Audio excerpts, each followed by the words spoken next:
கன்னியாகுமரி மாவட்டத்தைச் சேர்ந்த 15 மீனவர்கள் சவுதி அரேபியாவில் பணிபுரிந்து வரும் நிலையில் அவர்களை மீண்டும் தமிழகத்திற்கு அழைத்து வர நடவடிக்கை எடுக்க கோரி மாவட்ட ஆட்சியரிடம் உறவினர்கள் புகார் அளித்தனர்.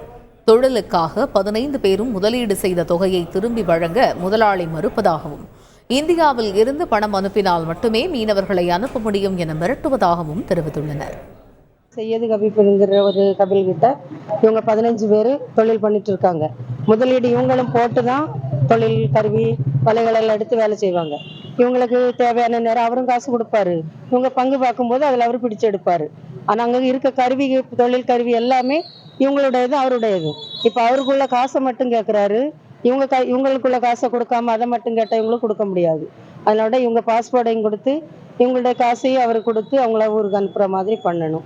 அதனால இவங்களை நல்ல சித்திரவதை பண்ணி அவரு கஷ்டப்படுத்துறதுனால அவங்க ஊருக்கு திரும்பி தாயகம் திரும்ப ஆசைப்படுறாங்க. இவங்க இங்கேருந்து கொடுக்கணும்னு சொல்லிட்டு இருக்காங்க. உங்களால கொடுக்க முடியாது. ஏன்னா வேலை செய்த பணம் எல்லாம் அங்கதான் இருக்கு. அதனால கொடுக்க முடியல. இங்க 15 பேர் இருக்காங்க. இப்ப கலெக்டர்கிட்ட மனு கொடுத்துருக்கோம். அதுல இருந்து அவங்களும் மீட்டும். செய்திகளை உடனுக்குடன் தெரிந்து கொள்ள உடனே சப்ஸ்கிரைப் பண்ணுங்க.